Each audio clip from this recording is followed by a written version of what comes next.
Hey, YouTube. This is man George Page coming to you live on YouTube. I want to talk about something that people don't want to talk about. Like, the as I said again, I'm a fan of bodybuilding. Been a fan since I was 13, 14. Go back to days when my brother used to, play football and he collected muscle mags. I loved the muscle mags. I came up a time when most popular show with featured muscle guys were He-Man and Thundercats. But then, as I saw the women, I started, this is a different form of women takes. And it's kind of beautiful. Right now, in front of you, that's Nisha Sasaki. She was considered one of the top female bodybuilders in the early 90s. You have Colette Gramond. She's a, very popular bodybuilder, at that time, in the 90s, about the 2000s. You know, one Miss Christina, I can't say her name, she's an Italian bodybuilder. She's a Facebook friend of mine. I admire her. She's a very attractive little lady, nice body. You have legend Sandy Riddell. Now, Sandy was a very popular bodybuilder in the 90s. Some say even a contender for Miss Olympia. Krista Bach, one of my all-time favorites. She was probably considered the most oldest bodybuilding competition because she was in her late 40s, early 50s when she competed in the IFB Pro, as IBB Pro, and most recently, the most recent winner of the Romanian Pro, Monica Hayes. Oh, no, sorry, Monica Jones. Excuse my language. There's Monica Jones, there's Monica Hayes. They're both from, you gotta remember the difference. But these ladies, are in a sport where most people consider that women shouldn't be bodybuilders. And there's an issue with people who feel the idea of women being muscular is not very attractive. Well, it's not for everybody. But, if you feel that these women are, you have, a very, certain feeling about them sexually, and, as they are still women, no matter how much muscle they put on or, how many, certain type of drugs they take. There's always the story of steroids among female bodybuilders. And I hate to say that it's any sport's true, but, it gets more talked about in bodybuilding than any other sport in the world.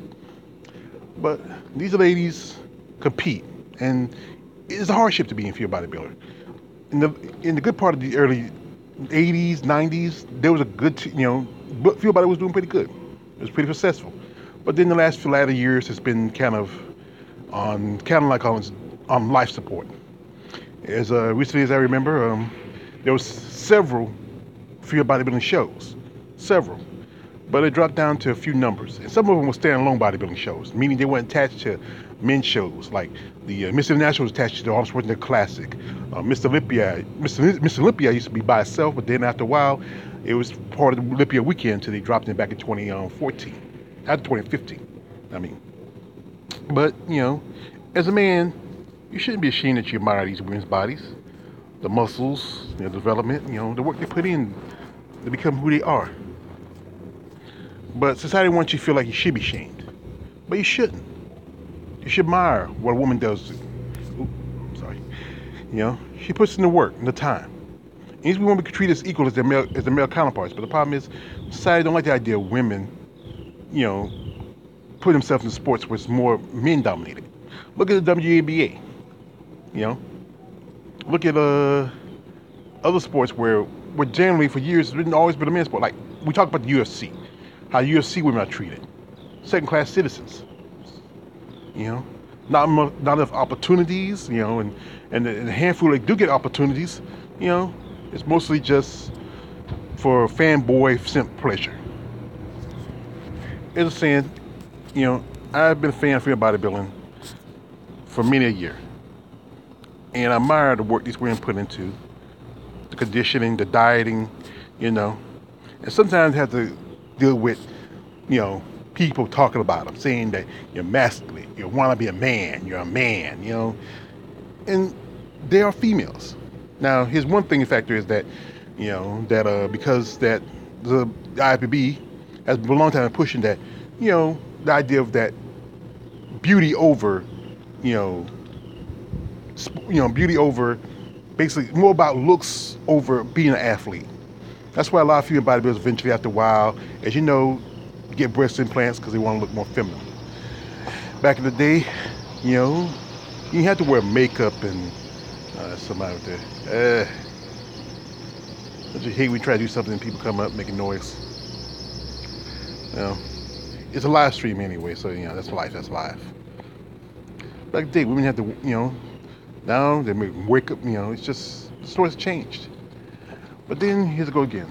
As men who admire female bodybuilding and women muscle, we're called gay. Wait a minute.